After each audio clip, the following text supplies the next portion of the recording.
નમસ્કાર વિદ્યાર્થી મિત્રો, લાસ્ટ લેક્ચરમાં આપણે વર્તુળાકાર ગતિ આધારિત ઉદાહરણ અને સ્વાધ્યાયના દાખલાઓનો અભ્યાસ કરી ચૂક્યા છીએ. જ્યારે આજના લેક્ચરમાં આપણે અન્ય સ્વાધ્યાયના દાખલાઓનો અભ્યાસ કરવાના છીએ. તો વિદ્યાર્થી મિત્રો, સૌપ્રથમ શરૂઆત આપણે કરીશું સ્વાધ્યાયના દાખલા નંબર 5.22 થી, જે મેં તમને લાસ્ટ લેક્ચરમાં હોમવર્કમાં ટ્રાય કરવા કીધેલો. તો એમાં તમને શું કહે છે તો કે ઉપરના સ્વાધ્યાય 5.21માં જો એ મહત્તમ ઝડપ કરતાં વધુ ઝડપ આપતા દોરી એકાએક તૂટી પડે તો તૂટ્યા બાદ પથ્થરનો ગતિપથ નીચેનામાંથી કઈ સાચી રીતે વર્ણવી શકાય? A. પથ્થર ત્રિજ્યાવર્તી દિશામાં બહાર ફેંકાય છે. B.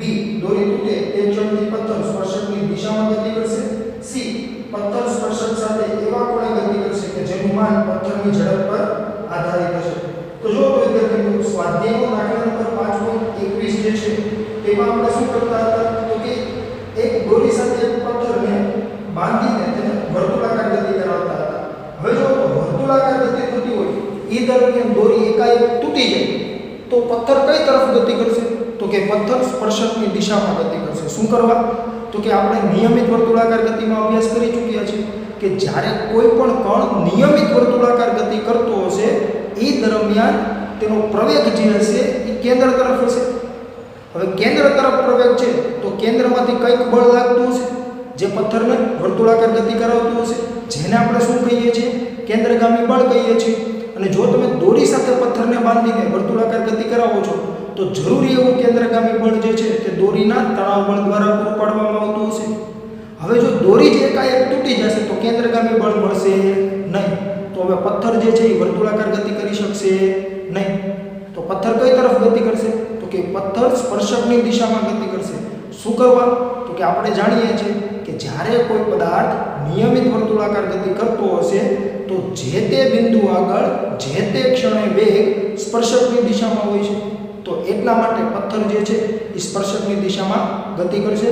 અને અગાઉ પણ મેં તમને આ ચર્ચા કરેલી છે કે જો તમે કોઈ પથ્થરને ગોળ ગોળ વર્તુળાકાર ગતિ કરાવો છો એ દરમિયાન દોરી તમારા હાથમાંથી છૂટી જશે તો પથ્થર જે છે તે જે તે બિંદુએથી સ્પર્શકની દિશામાં ગતિ કરતો હોય છે. જે આપણે વિગતે અભ્યાસ કરી ચૂક્યા છીએ તેમ છતાં આપણે એકવાર સમજીએ તો હું તમને કહેતો હતો કે આવી કોઈ વર્તુળાકાર ગતિ થતી હોય આ બિંદુ આગળનો તમે વેગ લેવા જાઓ તો કઈ તરફ મળશે? તો કે સ્પર્શકની દિશામાં. આ બિંદુ આગળનો વેગ જોઈતો હોય તો કે સ્પર્શકની દિશામાં. આ બિંદુ આગળ વેગ જોઈતો હોય તો કે સ્પર્શકની દિશામાં. અને આપણે અહીંયા જો તો પથ્થરને દોરી સાથે બાંધેલો છે. હવે જો દોરી વચ્ચેથી તૂટી જશે શું થશે? તો કે આ પોઈન્ટથી પથ્થર આ તરફ ગતિ કરશે. બરાબર? એટલા માટે તમને ત્યાં જો તો બી ઓપ્શન જે આપેલો છે દોરી તૂટે તે ક્ષણથી પથ્થર સ્પર્શકની દિશામાં ગતિ કરશે તે આપણો સાચો આન્સર થશે. એટલા માટે મેં અહીંયા તમને લખેલું છે કે બી, કારણ કે વર્તુળ ગતિ કરતા પથ્થરનો કોઈ પણ બિંદુએ વેગ એ તે ક્ષણે તે બિંદુએ દોરેલ સ્પર્શકની દિશામાં હોય છે. દોરી તૂટે એટલે પથ્થર પરનું બળ શૂન્ય થતાં તે ક્ષણથી પથ્થર સ્પર્શકની દિશામાં ગતિ કરશે. પછી પથ્થર હોય કે કોઈ અન્ય પદાર્થ હોય કે કોઈ કણની વાત થતી હોય, કેન્દ્રગામી બળ નહીં મળે અથવા તો કે કેન્દ્રમાંથી જે કંઈ જરૂરી એવું બળ જે છે તે મળતું બંધ થઈ જશે તો જે તે પદાર્થ કણ અથવા તો કે પથ્થર છે એ વેગની દિશામાં ગતિ કરશે, એટલે કે સ્પર્શકની દિશામાં ગતિ કરશે. બરાબર છે? ત્યાર પછી સ્વાધ્યાયનો દાખલા નંબર 5.23 એમાં તમને શું કહે છે તો કે સમજાવો શા માટે. એમાં તમને 4 સ્ટેટમેન્ટ આપેલા છે તે આપણે સમજાવવાના છે. એમાં પહેલું સ્ટેટમેન્ટ છે એ, ખાલી અવકાશમાં ઘોડો ગાડીને ખેંચી અને દોડી શકતો નથી. બી, ઝડપથી ગતિ કરતી બસ એકાએક અટકે ત્યારે મુસાફરો તેમની બેઠકથી આગળ તરફ ફેંકાય છે. સી, ઘાસ કાપતા મશીનને ધકેલવા કરતાં ખેંચવાનું સહેલું છે. ડી, ક્રિકેટર કેચ પકડવા દરમિયાન તેના હાથ પાછળ તરફ ખેંચે છે. તો જો એમાંથી આપણે સૌપ્રથમ ચર્ચા કરીએ એમાં તમને શું કહે છે તો કે ખાલી અવકાશમાં ઘોડો ગાડીને ખેંચી અને દોડી શકતો નથી. તો વિદ્યાર્થી મિત્રો, આપણે ચાલીએ છીએ અથવા દોડીએ છીએ તે કોને આભારી છે? તો કે તે ઘર્ષણ બળને આભારી છે. જો ઘર્ષણ નહીં હોય ને તો આપણે ચાલી શકીએ નહીં અથવા તો કે દોડી શકીએ પણ નહીં. હું તમને એમ કહું કે 100% એકદમ લીસી સપાટી છે, એટલે કે એકદમ ઘર્ષણ ફ્રી સપાટી છે તો તમે તેના પર ચાલી શકશો નહીં. થોડું ઘણું જો લીસી ટાઇલ્સ હોય ને એના પર થોડું ઘણું પણ પાણી હશે ને આપણે ચાલવાનું અથવા દોડવાનું થતું હોય ને તો પણ એમાં પ્રોબ્લેમ થતો હોય છે, આપણે સ્લીપ થઈ જતા હોઈએ છીએ. એનું કારણ શું હોય છે તો કે ત્યાં ઘર્ષણ ઓછું થઈ ગયું હોય છે, 100% નાબૂદ થયેલું હોતું નથી. મેં તમને અગાઉ પણ કીધેલું કે જો તમે રિયલ લાઈફમાં નજર કરશો ને તો ક્યાંય તમને 100% ઘર્ષણ રહિત સપાટી મળશે નહીં. જો કોઈ ઘર્ષણ રહિત સપાટી હશે તો તમે ચાલી શકો નહીં, દોડી શકો નહીં, કાર પણ ચાલી શકે નહીં. બરાબર છે. એટલા માટે આપણે જે એ સ્ટેટમેન્ટ આપેલું છે એમાં તમને એવું કહે છે કે ખાલી અવકાશનો ઘોડો ગાડીને ખેંચી અને દોડી શકતો નથી. જ્યારે જમીન પરની આપણે વાત કરીએ ને તો જમીન પર ઘોડો જે છે અથવા તો કે કોઈ બળદ હશે એ ગાડીને ખેંચી પણ શકે છે અને દોડી પણ શકે છે. એનું કારણ શું હોય છે? તો એનું કારણ છે ઘર્ષણ. કેમ કે જો જ્યારે એ પગ જમીન પર મૂકે છે ત્યારે એ જમીન પર કંઈક બળ લગાડે છે અને જમીન અને તેના પગની જે કંઈ સંપર્ક સપાટી છે તેને લીધે સપાટીના સમાંતર ઘર્ષણ બળ ઉદ્ભવે છે અને એ ઘર્ષણને લીધે જ તે આગળ તરફ ગતિ કરે છે. હું તમને એમ કહું કે આ કોઈ સપાટી છે તેના પર તમે ચાલતા હોય એ દરમિયાન શું કરતા હો છો તો કે બળ લગાડતા હો છો પગ વડે. જે આપણે હંમેશા ચાલીએ છીએ ત્યારે પગના જે આગળના આપણા જે પંજા છે ને હંમેશા આમ ધક્કો મારતા હોય છે, એટલે કે આમ બેવડાતા હોય છે. બરાબર છે. આપણે આમ કરીને આમ કરીને આમ, તો આપણે આમ પાછો ધક્કો મારીએ છીએ. જ્યારે તમે જમીન જે છે અથવા તો કે કોઈ પણ સપાટી છે તેના પર પાછળ બળ લગાડો છો તેમ છતાં તમે કેમ આગળ ચાલો છો? આપણે જ્યારે ચાલીએ છીએ ને ત્યારે બળ તો આપણે સપાટી પર પાછળ તરફ લગાડીએ છીએ, તો આપણે આગળ તરફ કેમ ચાલીએ છીએ? તો કે સપાટી વડે લાગતું કંઈક બળ હશે જે સપાટીને સમાંતર હશે એ તમને આ તરફ ધક્કો મારે છે અને એની અસર હેઠળ તમે આગળ ચાલો છો. અને આ જે કંઈ સપાટીને સમાંતર બળ લાગે છે એ હોય છે ઘર્ષણ બળ. જો ઘર્ષણ નહીં હોય તો તમે ચાલી શકશો નહીં, દોડી શકશો નહીં. એવી જ રીતે વિદ્યાર્થી મિત્રો આપણે કારની વાત કરતા અથવા કોઈ ગાડાની વાત કરતા હોય તો આ સમજી લો એના ટાયર છે જે ફરે છે આ તરફ, પણ કાર અથવા ગાડું જે છે એ ગતિ કઈ તરફ કરે છે? આ તરફ કરે છે. થતું હોય છે કે એવું? જો ટાયર જે છે એ ફરે છે આ તરફ, તો ટાયર કઈ તરફ બળ લગાડશે? આ તરફ. તેમ છતાં ચાલે છે આ તરફ. શું કરવાનું? તો કે સપાટીને સમાંતર કંઈક આ દિશામાં બળ લાગતું હોય છે જેને લીધે કાર અથવા કોઈ ગાડું અથવા કોઈ ગાડી ગતિ કરી શકે છે અને જે બળ છે ઘર્ષણ બળ. બરાબર છે. જેની તમારે ખાસ નોંધ લેવી. હવે તમને એવું કહે છે ખાલી અવકાશ છે. ખાલી અવકાશ છે તો કોઈ સપાટી હશે નહીં, એટલે હવામાં ચાલવાની વાત થઈ તો કોઈ સપાટી જ નથી, તો કોઈ સપાટીને સમાંતર બળ પણ નથી મળવાનું અથવા તો કે કોઈ સંપર્ક બળ નથી મળવાનું, ઘર્ષણ બળ નથી મળવાનું, તો ગતિ થઈ શકશે નહીં. એટલા માટે આપણે આન્સર લખીએ છીએ ઘોડાને દોડવા કે ગાડી ખેંચવા માટે ઘોડો તેના પગથી પૃથ્વી પર ક્રિયાબળ લગાડે છે અને પૃથ્વીની સપાટી વડે ઘોડા પર લાગતું પ્રતિક્રિયાબળ ઘોડાને આગળની દિશામાં ગતિ આપે છે. તેથી ખાલી અવકાશમાં પ્રતિક્રિયાબળ લાગતું ન હોવાથી ખાલી અવકાશમાં ઘોડો ગાડી ખેંચી અને દોડી શકતો નથી. અહીંયા જે કંઈ મેં પ્રતિક્રિયાબળનો ઉલ્લેખ કરેલો છે એ શું છે? તો કે એ ઘર્ષણ બળ છે જેની તમારે નોંધ લેવી. ત્યાર પછી વિદ્યાર્થી મિત્રો તમને બીમાં શું કહે છે? તો કે ઝડપથી ગતિ કરતી બસ એકાએક અટકે ત્યારે મુસાફરો તેમની બેઠકથી આગળ તરફ ધકેલાય છે. તો આની ચર્ચા આપણે જ્યારે ન્યૂટનના ગતિના પહેલા નિયમની વાત કરતા હતા ત્યારે કરેલી હતી. જેનું કારણ શું હોય છે? ત્યારે મેં તમને શું ચર્ચા કરેલી? તો કે કોઈ બસ હોય એમાં કોઈ વ્યક્તિ ઊભો હોય છે, તેના પગ જે હશે તે તળિયા સાથે સંપર્કમાં છે એટલે ઘર્ષણ બળને લીધે જે પગવાળો ભાગ છે એ સ્થિર રહી છે. જ્યારે પગની ઉપરનો ભાગ છે, કમરની ઉપરનો ભાગ છે એ જડત્વને લીધે પોતે પોતાની ગતિ જાળવી રાખવાનું વલણ ધરાવતો હશે, એટલે કે ફેરફારનો વિરોધ કરતો હશે. એટલા માટે અચાનક બ્રેક લાગે ત્યારે જે કમરની ઉપરનો ભાગ છે એ આમ આગળ તરફ ધકેલાય છે. બરાબર છે. એટલા માટે અહીંયા લખેલું છે. તેમ છતાં આપણે હજી એકવાર ચર્ચા કરીએ તો કે અહીંયા તમને એવું કીધું છે કોઈ બસ છે, ધારો કે એ આ તરફ ગતિ કરે છે, અહીંયા કોઈ સીટ છે, આ સીટ પર તમે બેઠા છો,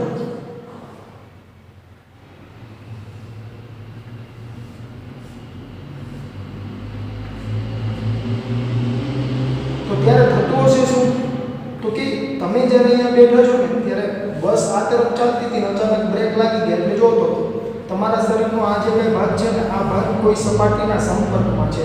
હવે જે ભાગ સપાટીના સંપર્કમાં હશે ને ત્યાં સપાટી કંઈક બળ લગાડતી છે, સપાટીને સમાંતર, એટલે કે કંઈક ઘર્ષણ હશે જેને લીધે શું થતું હશે? તો કે તમે પકડાયેલા રહો છો. જ્યારે બસ એકાએક અટકી જાય છે ને ત્યારે જે ભાગ કોન્ટેક્ટમાં નથી એ ભાગ શું કરશે? તો કે ઝડપત્વને લીધે પોતાની જે કાંઈ ગતિ છે એટલે જો સ્થિર હોય ને તો સ્થિર રહેવાનું રહેવાનું વલણ ધરાવે અને ગતિમાં હોય ને તો ગતિમાં રહેવાનું વલણ ધરાવે. એટલે કે બસ એકાએક સ્ટોપ થઈ ગઈ તેમ છતાં આ ભાગ જે છે એ આગળ તરફ ધકેલાશે. બરાબર છે, એનું કારણ એ છે. અને આપણે આગળની સીટ કે ગમે વસ્તુને પકડી લઈએ છીએ પાછી આપણે સ્થિર થઈ જતા હોઈએ છીએ. હવે જો તો ઘણીવાર એવું બને કે બસ સ્ટોપ હોય, જો ઊંધું આપણે સમજીએ, અને તમે આવી રીતે બેઠા છો કોઈ સીટ પર, બરાબર, સીટ જો હજી અહીંયા છે અને અચાનક આ તરફ ગતિ કરશે તો શું થાય છે? તો જે આપણે સમજાવ્યું તો ઘર્ષણને લીધે આ ભાગ જે છે એ તો એમને જ છે, પણ આ ભાગ જે છે ને ઉપરનો એ ભાગ આમ પાછળ તરફ ધકેલાય છે. શું કરવા? તો કે બસ આમ આગળ ગઈ પરંતુ તમે સ્થિર હતા ને એટલે સ્થિર રહેવાનું વલણ ધરાવશો, જેનું કારણ શું છે?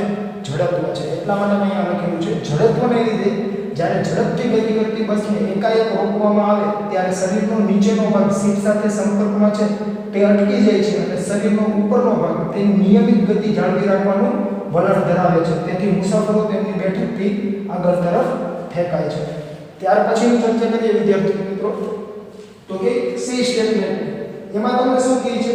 તો કે ઘાસ કાપતા મશીનને ધકેલવા કરતાં ખેંચવાનું સહેલું છે. હવે જો અહીંયા તમને એવું કહે છે કે કોઈ ઘાસ કાપવાનું મશીન છે એને ધકેલવા કરતાં ખેંચવું સહેલું છે. એવું શું કરવા કહે છે? તો કે આ કોઈ સપાટી છે, સમજો આના પર કોઈ ઘાસ છે. હવે કોઈ મશીન છે જેને અહીંયા આવી રીતે જનરલી હેન્ડલ હોય છે, બરાબર છે, જે હેન્ડલને આપણે પકડીને કાં તો ધક્કો મારતા હોય કાં તો ખેંચતા હોય મશીનને. તો તમને એવું કહે છે ધકેલવા કરતાં ખેંચવું સહેલું છે, જેનું કારણ એ છે કે જો તમે એને ધકેલો છો એટલે શું થયું? આમ બળ લગાડો છો આમ, તો જો તો આવી રીતે કંઈક બળ લાગતું હોય એટલે તમે ધકેલો છો, તો આ રીતે બળ લાગશે ને તો બળનો એક ઘટક તમને આ તરફ મળશે અને બીજો ઘટક નીચે તરફ મળશે. હવે આ જે કંઈ મશીન છે ને એને પોતાનો કંઈક વજન હશે જે કઈ તરફ હોય છે? અધો દિશામાં, જેને આપણે શું કહીએ છીએ? mg, અથવા તો કે પૃથ્વીનું ગુરુત્વાકર્ષણ બળ. તો જો તો તમે ધકેલો છો ને ત્યારે માત્ર ને માત્ર આ જે કંઈ બળનો ઘટક છે ને એના લીધે જ એ આગળ વધી શકશે. જ્યારે આ ઘટક છે ને એ તો શું કરશે? તો કે આ mg તો હતું, હજી એના વજનમાં કંઈક વધારો કરશે એટલે તમને શું લાગશે કે એનું વજન વધુ છે. વાસ્તવમાં એનું વજન તો જે હશે એનું જ રહેશે, પણ તમે એના અસરકારક વજનમાં શું કરો છો? વધારો કરો છો. અસરકારક વજન શું કરવાનું? તો કે તમારે જો તો આટલું જે એનું વજન હશે mg, જે કાંઈ મશીન છે એનું વજન સમજી લો mg છે, એને જ તમારે ધકેલવાનું છે.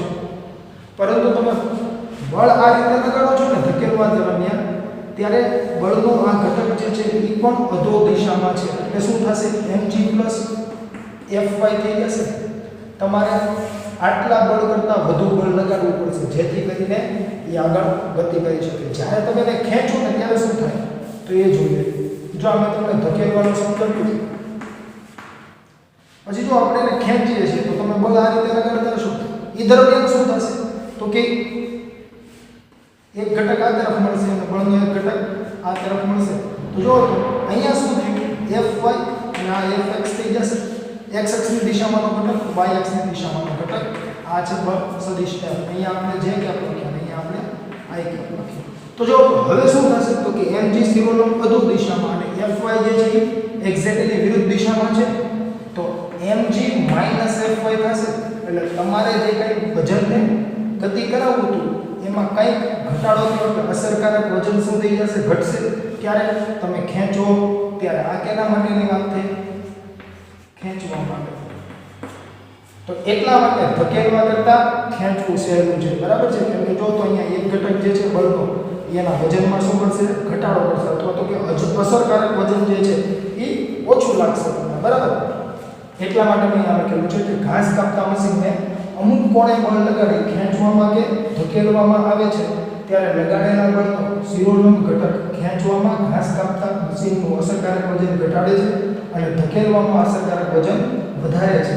તેથી ઘાસ કાપતા મશીનને ધકેલવા કરતાં ખેંચવું સરળ છે, જેની તમારે ખાસ નોંધ લેવી, બરાબર છે. તો આવી રીતે તમે એનો આન્સર આપી શકો. અને ખાસ નોંધજો, મેં અહીંયા જો લખ્યું છે મશીનને અમુક કોણે બળ લગાડવામાં આવે તો જ. પછી તમે જો સમજતી રીતે જ એને ધકેલતા હોય, સમજતી રીતે જ ખેંચતા હોય તો બેમાં કાંઈ ફેરફાર થાય નહીં, બરાબર. અમુક ખૂણે જો તમે બળ લગાડીને ધકેલતા હોય, અમુક ખૂણે બળ લગાડીને ખેંચતા હોય તો જ તમને આ અસર જોવા મળે. પછીની વાત કરીએ ચોથા સ્ટેટમેન્ટની, એમાં તમને શું કહે છે તો કે ક્રિકેટર કેચ પકડવા દરમિયાન તેના હાથ પાછળ તરફ ખેંચે છે. મેં તમને એ પણ જ્યારે આપણે ન્યૂટનના ગતિના બીજા નિયમનો અભ્યાસ કરી રહ્યા હતા ત્યારે સમજાવ્યું. એવું શું કરવા કરે છે તો કે વેગમાનના ફેરફારને લીધે. તો એ સમજીએ આપણે. તો કે જ્યારે કોઈ બોલ ગતિ કરતો આવે છે અને તમારે અહીંયા એને કેચ કરવાનો થાય છે, ધારો કે આ તમારા હાથ છે, બરાબર, આપણે એમનું રફલી સમજીએ છીએ. તમે અહીંયા એને કેચ કરવાનો છે તો તમે જો હાથ આમને રાખશો તો તમને એ જે કાંઈ બોલ હશે એ બહુ વાગશે વધુ. એવું શું કરવા થાય છે તો કે એટલે થાય છે કે કાંઈક વેગમાનથી આવે છે. વેગમાન એટલે p mv, એને પોતાનો કંઈક વેગ છે, પોતાનું કંઈક દળ છે, તો કંઈક વેગમાન હશે. હવે તમે એને હાથમાં કેચ પકડો છો ત્યારે એનું વેગમાન શું થઈ જશે? કેચ પકડો ત્યારે શૂન્ય. એટલે તમે એના વેગમાનમાં કંઈક ફેરફાર કર્યો અને વેગમાનનો જે ફેરફાર છે ને આપણે એને શું કહેતા હોઈએ છીએ? બળનો આઘાત. એટલે તમે જ્યારે કેચ કરો છો ને ત્યારે સૂક્ષ્મ સમય માટે તમને કંઈક બળનો અનુભવ થાય છે. એટલા માટે આપણે કહીએ છીએ કે delta p f delta t. એટલે તમે વેગમાનમાં ફેરફાર કરો છો એટલે તમને કંઈક બળનો આઘાત. એટલા માટે આપણે એવું લાગે છે કે બોલ આપણે બહુ વાગ્યો, બરાબર છે, એટલે તમે બળનો આઘાત અનુભવો છો. તો જો હવે હું એમ કહું કે વેગમાનનો ફેરફાર તો જે કરવાનો છે એ જ કરવાનો છે. હું તમને એમ કહું કે 50 મીટર પર સેકન્ડની સ્પીડથી આવે છે અને જે બોલનું દળ જે છે તે 5 ગ્રામ છે. તો 5 ગ્રામ જે છે અથવા તો અહીંયા 100 કરી નાખો સ્પીડ એટલે આપણે છે ને ફાયદો થશે. તો તમે p શું કરશો તો કે દળ ગુણ્યા વેગ એટલે 500 મળે છે. ગ્રામને તમારે કેજીમાં ફેરવવો પડશે તો શું મળી જશે? એટલે 0.5 કેજી મીટર પર સેકન્ડ અથવા તો કે ન્યૂટન સેકન્ડ. આ બંને એકમ તમે કહી શકો વેગમાન. તો આને તમારે શૂન્ય કરવું છે. કોને? 0.5 ન્યૂટન સેકન્ડ. હવે ફેરફાર તમારે એટલો જ કરવાનો છે કેમ કે જો ડેલ્ટા p શું થશે તો કે અંતિમ તમારે 0 કરવાનું છે અને પ્રારંભિક શું હતું? 0.5. તો તમારે તો ફેરફાર 0.5 નો જ કરવાનો રહ્યો ને. તો તમારે 0.5 નો ફેરફાર કરવો, 0 - 0.5 થશે ને. એટલે આપણે 0.5 જે છે વેગમાનનો ફેરફાર એ તો ફિક્સ જ છે. હવે જો તો તમે બોલને માત્ર આ રીતે પકડતા હશો તો શું થશે તો કે એને સમય ઓછો મળ્યો એટલે સૂક્ષ્મ સમય માટે તમને બળ અનુભવાશે. હવે હું એના કરતાં હાથને પાછળ ખેંચું શું થશે? મેં અહીંયા સમય વધારી દીધો. જો આ તો 0.5 જ રાખવાના છે, એ ફિક્સ જ છે. ડેલ્ટા p 0.5 નો જ છે. હવે 0.5 એમનું છે અને હું અહીંયા સમયને વધારું છું. એનો મતલબ શું થઈ ગયું? આને પ્લસ કરીએ છીએ તો આ જે છે એ શું થઈ જશે? ડાઉન થશે. એટલે કે બળ તમને ઓછું લાગશે. એટલે બળનો આઘાત જે છે એ તમને ઓછો લાગશે. એટલે કે દડો જે છે ને એ તમને હાથમાં ઓછો લાગશે. એટલે કે કોઈ પણ જાતની ઈજા થશે નહીં.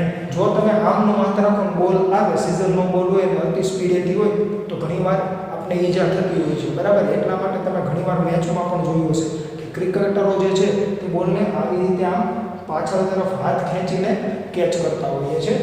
એટલા માટે મેં આ લખેલું છે જ્યારે ક્રિકેટર બોલનો કેચ કરે ત્યારે બોલ વડે લાગતું બળ અને કેચ કરવા લાગતા સમયના ગુણાકાર જેટલો હાથને બળનો આઘાત મળે છે. હાથને પાછળ લઈ જતા ક્રિકેટર કેચ કરવા માટેના સમયને વધારે છે. તેથી તેના હાથ પર લાગતું બળ ઓછું થાય છે અને તેને ઈજા થતી નથી. તો વિદ્યાર્થી મિત્રો આ વાત છે સ્વાધ્યાયના દાખલા નંબર 5.23 અને અહીંયા આપણા સ્વાધ્યાયના તમામ દાખલાઓ પૂર્ણ થયા. ત્યાર પછીની વાત કરીએ તો કે વધારાનું સ્વાધ્યાય. વધારાના સ્વાધ્યાયમાંથી વિદ્યાર્થી મિત્રો માત્ર 4 દાખલાઓ તમારા અભ્યાસક્રમમાં યથાવત રાખેલા છે. બાકીના અન્ય જે બે દાખલાઓ છે તેને તમારા અભ્યાસક્રમમાંથી પરીક્ષાની દ્રષ્ટિએ રદ કરવામાં આવેલા છે ગુજરાતી બોર્ડ દ્વારા. તો હવે આપણે જોઈએ સ્વાધ્યાયનો દાખલા નંબર 5.26 જે તમારા અભ્યાસક્રમમાં યથાવત રાખેલો છે. તો એમાં તમને શું કહે છે તો કે એક દોરીને છેડે બાંધેલો m દળનો પથ્થર કેપિટલ R ત્રિજ્યાના ઉદ્ભવ વર્તુળમાં ભ્રમણ કરે છે. વર્તુળના ઉચ્ચતમ અને નિમ્નતમ બિંદુઓએ અધો દિશામાં લાગતા ચોખા એટલે કે પરિણામી બળ માટે નીચેનામાંથી સાચો વિકલ્પ પસંદ કરો. એમાં જો તમને નિમ્નતમ બિંદુએ અને ઉચ્ચતમ બિંદુએ 4 ઓપ્શન આપેલા છે બળના, બરાબર છે. તે પૈકી કયો ઓપ્શન સાચો છે તે આપણે ચેક કરવાનું છે. ABCD તમને 4 ઓપ્શન આપેલા છે. T1 અને V1 નિમ્નતમ બિંદુએ તણાવ અને ઝડપ દર્શાવે છે. T2 અને V2 અનુરૂપ મૂલ્યો ઉચ્ચતમ બિંદુએ દર્શાવે છે. તો જો વિદ્યાર્થી મિત્રો તમને અહીંયા શું કહે છે તો કે એક દોરીના છેડે એમ તરફ આપણે બાંધેલું છે અને તેમને કઈ રીતે તો કે ઉધ્વ સમતલમાં વર્તુળાકાર ગતિ કરાવે છે. જો સમચિતિત સમતલમાં કહીને એટલે આવી રીતે, ઉધ્વ સમતલ એટલે કે આ રીતે. તો જો એવી રીતે વર્તુળાકાર ગતિ થાય છે આ પ્રકારની. તો આ દરમિયાન તમને કહે છે કે ઉચ્ચતમ બિંદુએ અને નિમ્નતમ બિંદુએ, નિમ્નતમ બિંદુ એટલે સૌથી નીચેનું બિંદુ અને ઉચ્ચતમ બિંદુ એટલે કે સૌથી ઉપરનું બિંદુ અને કેન્દ્ર પણ અહીંયા જ હોય છે. અત્યારે એવું કહે છે કે અધો દિશામાં લાગતા બળ, આ કયું છે નિમ્નતમ બિંદુ, આ કયું છે ઉચ્ચતમ બિંદુ. હવે સમજો તો દોરી વડે પદાર્થને તમે બાંધેલો છે, તો અહીંયા દોરી છે અને જેના લીધે શું થતો હશે એ વર્તુળાકાર ગતિ કરતો હશે. તો તે દરમિયાન જરૂરી એવું કેન્દ્રગામી બળ કોણ પૂરું પડતું હોય છે? દોરીનું તણાવ જે કઈ તરફ હોય છે? કેન્દ્ર તરફ. હવે અન્ય વસ્તુ એ સમજવું કે આ બિંદુએ જ્યારે દળ આવે છે ત્યારે કઈ ગુરુત્વાકર્ષણ બળ લાગતું હશે ને, જે કઈ તરફ હશે? શિરોલંબ અધો દિશામાં. અને આ બિંદુએ જે કઈ વેગ હશે એ સ્પર્શકની દિશામાં આ તરફ હશે. જો આ તરફની ગતિ થતી હોય તો આપણે આમ એરો કરી દઈએ, બરાબર છે. અને આ શું થઈ ગયું? v1. આ શું થઈ ગયું? t1. અને આપણે આ જે કઈ બિંદુ છે ત્યાં આપણે t2 લેવું તો ઠીક ને, જો ન લેવું હોય તો આપણે અહીંયા t જ રાખીએ, બરાબર છે. તો જો અધો દિશામાં કેટલું બળ હશે તો કે અધો દિશા એટલે શિરોલંબ અધો દિશા થઈ ગઈ. તો તમારે અહીંયા ચોખ્ખું બળ પૂછેલું છે, પરિણામી બળ. તો ચોખ્ખું બળ જે છે એ તમારે mg માઈનસ કેપિટલ T કહેવાશે. કેમ કે જો તો અહીંયા mg લાગે છે, mg ની વિરુદ્ધ દિશામાં દોરીનું વેગ તણાવ હશે. તો એ શું કરવું પડે? મારે બાદ કરવું પડે. એટલે નિમ્નતમ બિંદુએ શું મળશે તમને? mg માઈનસ કેપિટલ T નિમ્ન બિંદુએ. અને ઉચ્ચતમ બિંદુની વાત કરીએ તો હવે જો તો દળ અહીંયા છે, તો દોરી સાથે અહીંયા કનેક્ટ હશે, તો દોરીનું તણાવ બળ કેન્દ્ર તરફ હોય કેપિટલ T. અને અહીંયા જો તો હવે ગુરુત્વાકર્ષી બળ કઈ તરફ હશે? તો એ પણ શિરોલંબ અધો દિશામાં થઈને mg. બંને એક જ દિશામાં છે. કઈ દિશામાં? શિરોલંબ અધો દિશામાં. તો અત્યારે અસરકારક બળ અથવા ચોખ્ખું બળ કેટલું હશે તો કે mg પ્લસ કેપિટલ T. એટલે નિમ્નતમ બિંદુએ mg માઈનસ T અને ઉચ્ચતમ બિંદુએ mg પ્લસ કેપિટલ T. તો જો તો આવો તમને ઓપ્શન આપેલો છે, તો કે ત્યાં આપણે ચાર ઓપ્શન આપેલા છે. તે પૈકી જો તો ઓપ્શન એ માં તમને સાચો આન્સર આપી દીધો છે, mg માઈનસ T1 અને ઉચ્ચતમ બિંદુએ mg પ્લસ T2. જે મેં તમને કીધું ને અહીંયા આપણે માત્ર T કહીએ છીએ, પણ તમને ત્યાં T1 અને T2 કીધા હતા. મેં તમને કીધું કે સમજવા માટે આપણે T રાખીએ. તો અહીંયા T1 અને અહીંયા શું થઈ જશે? T2. તો એ જે છે એ આપણે શું થઈ જશે? સાચો આન્સર થઈ જશે. તો બસ માત્ર આટલું જ છે, આમાં તમારે બીજું કંઈ છે નહીં. તો આપણો રાઈટ આન્સર બનશે એ, બરાબર છે. જેમાં તમને નિમ્નતમ બિંદુએ અધો દિશામાં બળ કેટલું લાગતું હશે? mg minus T1.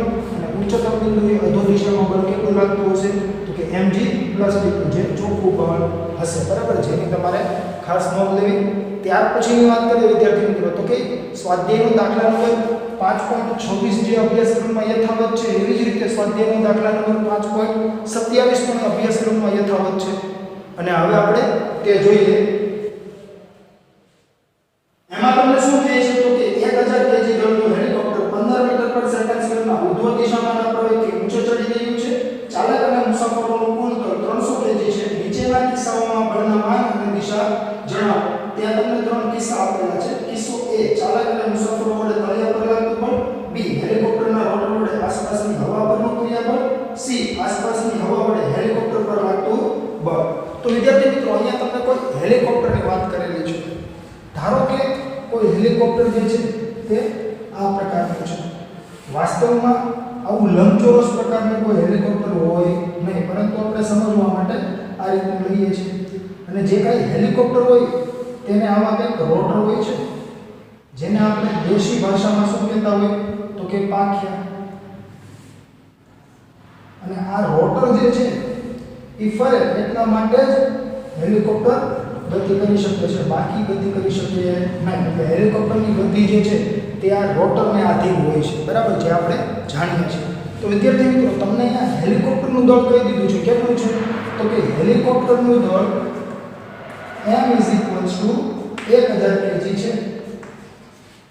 તે સિવાયનું તમને શું કીધું છે તો કે હેલિકોપ્ટર જે છે ને ઉધ્વ દિશામાં 15 મીટર પર સેકન્ડ સ્પીડના પ્રવેગથી ઊંચે ચડી રહ્યું છે, એટલે કે એનો ચોખ્ખો પ્રવેગ જે છે હેલિકોપ્ટરનો તે 15 મીટર પર સેકન્ડ સ્ક્વેર છે. કઈ તરફ? શિરોલંબ ઉધ્વ દિશામાં. તે સિવાય અન્ય શું કીધું છે તો કે આ હેલિકોપ્ટર હશે તો એના બે ડિવિઝન હોય. એક ડિવિઝનમાં એ કોણ હશે તો કે એનો ચાલક અથવા તો કે એનો પાયલટ. ધારો કે આપણે પાયલટ છે અને બીજું જે ડિવિઝન છે એમાં મુસાફરો બેઠા હોય. ધારો કે અહીંયા આવી રીતે 4 મુસાફરો બેઠા છે, બરાબર છે. તો આ બધાનું કુલ દળ 5 નું જે છે તે તમને કહી દીધું છે. ચાલક અને મુસાફરોનું કેટલું છે તો કે 300 kg છે, બરાબર છે. જેને આપણે ચાલો ને ક્રૂ કહીએ, બરાબર. તો આ જે 5 જણાનું દળ છે એ 300 kg, હેલિકોપ્ટરનું દળ છે એ 1000 kg. હેલિકોપ્ટર 15 મીટર પર સેકન્ડ સ્પીડના પ્રવેગથી ઉપર ચડી રહ્યું છે એવું તમને કહે છે. હવે આવી માહિતી આપી છે અને એના પરથી તમને 3 કિસ્સાઓ માટે બળનું માન એટલે કે મૂલ્ય અને દિશા શોધવાનું કહે છે.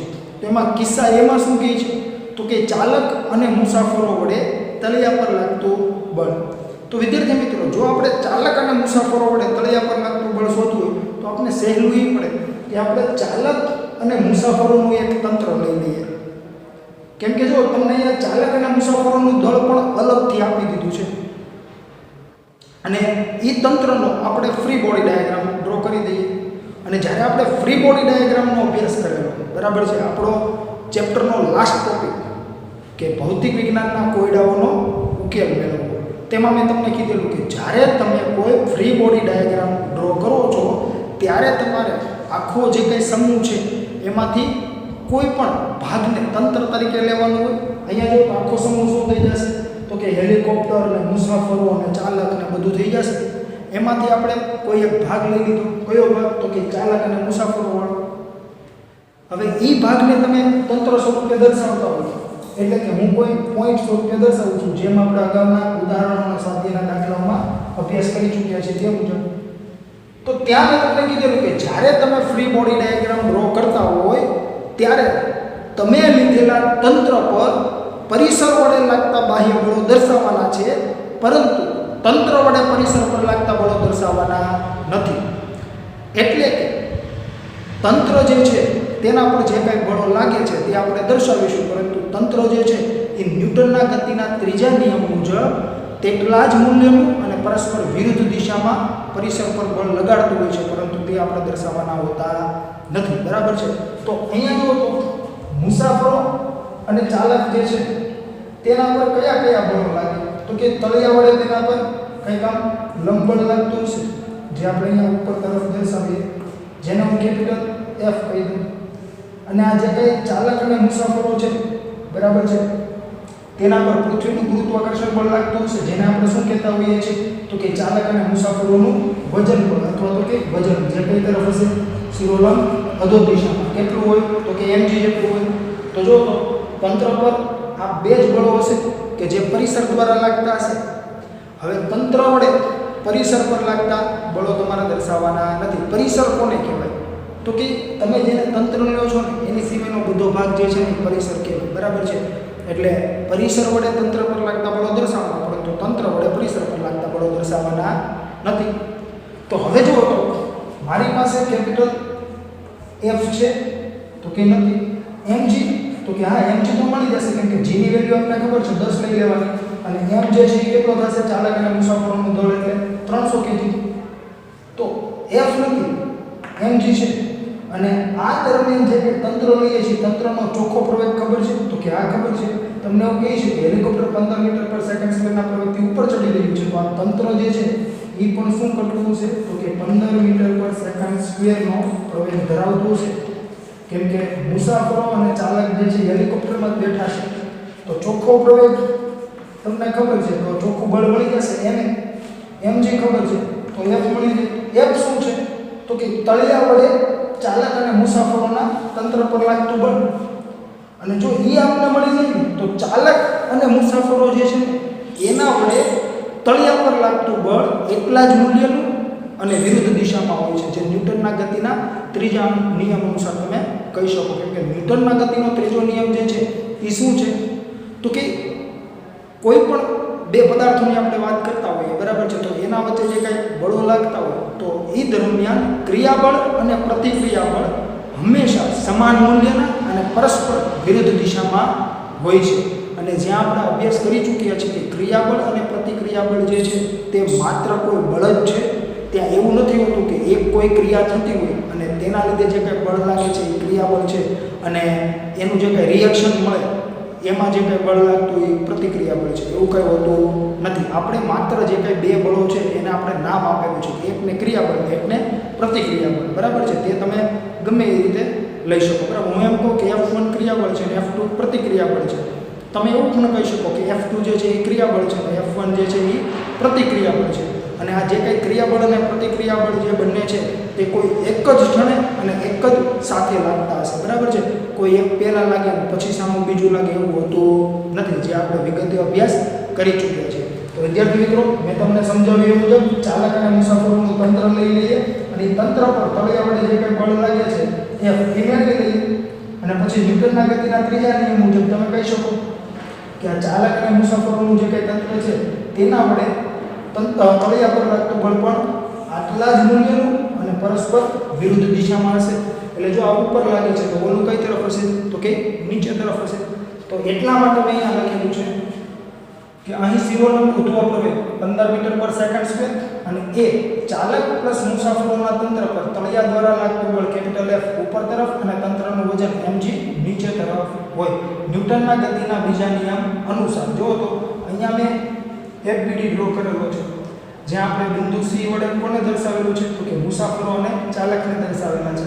અહીંયા જો તો આ તળિયા વડે ઉપર તરફ લાગતું બળ અને આ mg જે છે એ શું થઈ જશે તો કે મુસાફરો અને ચાલકનું જે વજન બળ અથવા તો કે તેના પર લાગતું ગુરુત્વાકર્ષણ બળ જે છે તે નીચે તરફ.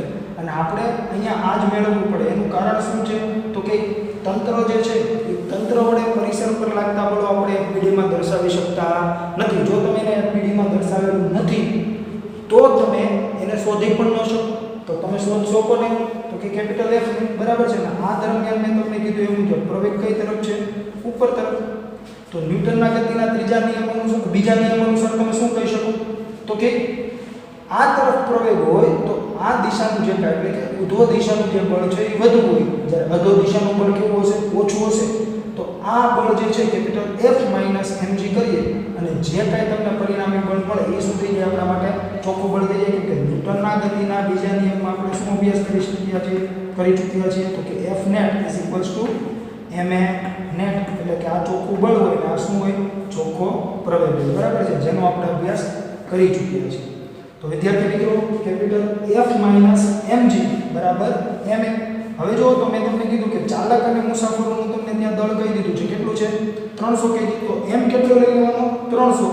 g ની વેલ્યુ આપણે આ પ્રકરણના સ્વાધ્યાયમાં અગાઉ ચર્ચા કરી ચૂક્યા તે મુજબ 10 લેવાની છે. તો 10 m 300 અને ચોખ્ખો પ્રવેગ a જે છે એ કેટલો છે તો કે 15 મીટર પર સેકન્ડ સ્ક્વેર. હવે જો તો 300 ગુણ્યા 10 એટલે શું થઈ જશે 3000. અને એ જે 3000 છે એ ડાબી બાજુ જો તો માઈનસ છે, જે જમણી બાજુ જશે શું થઈ જશે પ્લસ. અને અહીંયા 15 તેરી 45 અને ડબલ 0 એમનો એટલે 4500 પ્લસ 3000 એટલે શું થઈ જશે 7500 ન્યૂટન. શું મળ્યું છે આપણે કેપિટલ F જે કઈ તરફ છે ઉપર તરફ. તો અહીંયા બ્રેકેટમાં લખી દીધું ઉપર તરફ, એટલે આ દિશા થઈ ગઈ. પછી તમારે સ્ટેટમેન્ટ આપી દેવાનું ન્યૂટનના ગતિના ત્રીજા નિયમ પરથી ચાલક અને મુસાફરો વડે તળિયા પર લાગતું બળ 7500 ન્યૂટન નીચે તરફ હોય, બરાબર છે. કેમ કે મેં તમને જે સમજાવ્યું મુજબ કે ન્યૂટનના ગતિના ત્રીજા નિયમ અનુસાર કે કોઈ પણ એક જ ક્ષણે ક્રિયાબળ અને પ્રતિક્રિયાબળ બંને હાજર હોય છે. અને જેમ આપણે ઉદાહરણ 5.12માં અભ્યાસ કર્યો તે મુજબ કે કોઈ એક પદાર્થ પર લાગતા બે બળો, એટલે કે જો તો હું અહીંયા તંત્ર જેને કહું છું મુસાફરો અને ચાલક, તેના પર લાગતા બે બળો, એટલે આ કેપિટલ F થઈ ગયું, આ શું થઈ ગયું mg થઈ ગયું. તો તમે આને ક્રિયાબળ અને આને પ્રતિક્રિયાબળ કહી શકો નહીં, જે આપણે વિગતે લાસ્ટ લેક્ચરમાં અભ્યાસ કરી ચૂક્યા છે.